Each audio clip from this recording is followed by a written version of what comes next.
in jail. So, I guess folks listening to that would be perhaps justified in thinking, well, gee, shame on the judge. 6 months didn't do the trick. Trying to give people every opportunity to make changes and better themselves. And Mr. Cortman didn't take those opportunities, but really kind of doubled down on his involvement in the drug trade. Also, he's got a loaded pistol at his home.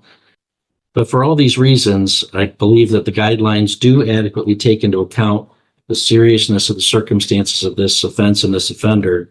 However, his repeated pattern of drug crimes in the 2020s here does not call for a low end of the guideline sentence.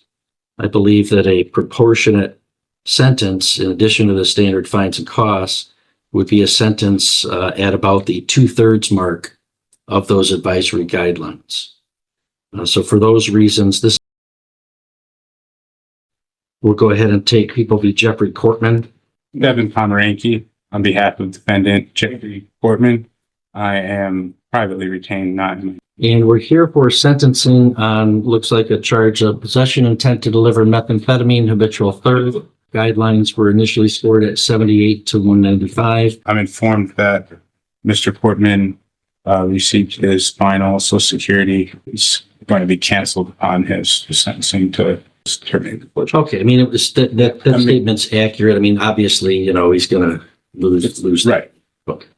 Okay, Mr. Pomeranke, go ahead with the argument you wish to make. Your Honor, I don't have any argument just by way of allocution. Yes, that's right. Mr. Cortman has substantially struggled with a problem with substances. Mr. Cortman, for most of his entire life, worked with his hands, both on trades and on vehicles.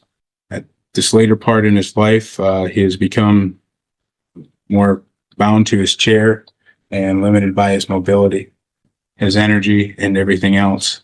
That's the premise and excuse that he used for himself to continue using and to support his habits, and the urge and the need to do that in order to get what he thought was justifiably more things done.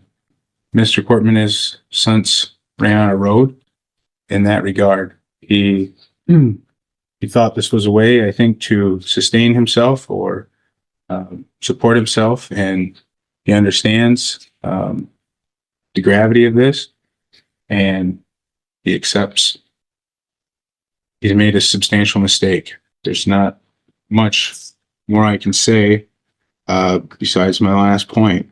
Mr. Cortman sits before you, a very fragile man. The guidelines that we have before us today are substantial. Anybody, but especially somebody with potentially limited time, somebody who has sustained some pretty serious health things in the last few years and has some more to look forward to. I would just ask that the court consider the low end of the guidelines, which is still a substantial amount of time for somebody with potentially limited time. Okay, thank you. Mr. Cortman, you don't have to say anything to me today, but you're welcome to. Is there anything you want to say today, sir? No, sir. Okay. Mr. McClellan, recommendations from the people. Yes, thank you, Your Honor. Defendant is 64 years old. He has 5 prior felonies, 6 misdemeanors, 9th grade education. We're here today, Your Honor, obviously for, you said there was a lot of drugs found in his car and his home. I note in his criminal history, it wasn't too long ago that he was before you first. Looks like there was delivery charges there, firearm charges as well. So here we are today, 5 years later, and we're seeing more of the same, but I think that this one is more serious, Your Honor, both in terms of repeating the offense and in terms of quantity of drugs found. In my discussions with Hunt, I've been told that this is among the largest, if not the largest, drug bust in Prescott history. And defendant made the choices. He made the choice to go downstate and get these drugs. He made the choice to bring them up into our community, into our county, and then further distribute the drugs in our county. And it's an offense, Your Honor, I would submit, that ending at the handing off of the drugs to someone else you're profiting off the pain of the addictions of others. And I believe then the downstream effects of drugs in our community are horrendous. Increased crime, the impact it has on families, probably the economic impact it has on our community. So I think there's a lot of ancillary effects to drug crimes, and especially when it's at this quantity. I don't think he learned his lesson. Obviously, he did not learn his lesson in 2021 in Sheboygan, and he's amped things up since then. I think the guidelines really do reflect the seriousness and the impact of the crime here, Your Honor. I'm seeing 99 months on the low end. I don't think that properly accounts for what's happened here and what has been happening. I think that 15 years, 20 years is a more appropriate number, Your Honor. And that's within the guidelines as I understand them to be. Your Honor, based on all of this and the repeat nature of the offense and the impact it has, which I submit is tremendous, I would ask the court to fashion a sentence somewhere between 15 to 20 years. Thank you, Your Honor. All right, well, this case involves several serious charges with significant guidelines ranges.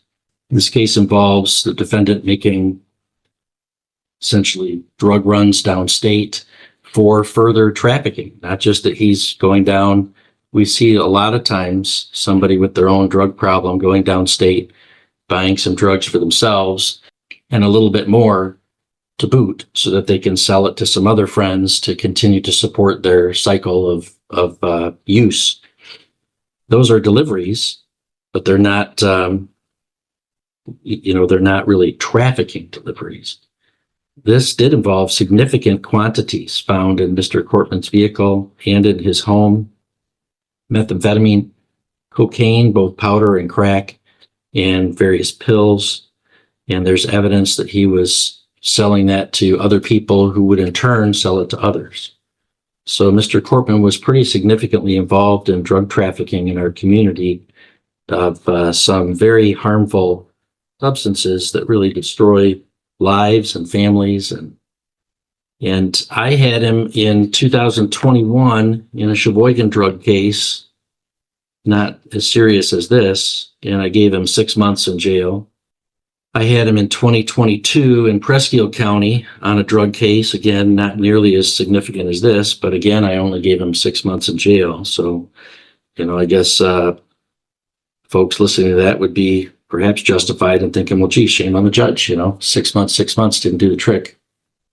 Trying to give people every opportunity to make changes and better themselves. And Mr. Cortland didn't take those opportunities, but really kind of doubled down on his involvement in the drug trade.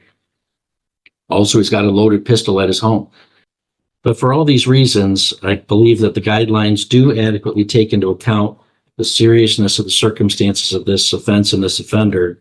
However, his repeated pattern of drug crimes in the 2020s here does not call for a low end of the guideline sentence. I believe that a proportionate sentence, in addition to the standard fines and costs, would be a sentence at about the 2/3 mark of those advisory guidelines. So for those reasons, this is my sentence, Mr. Cortland.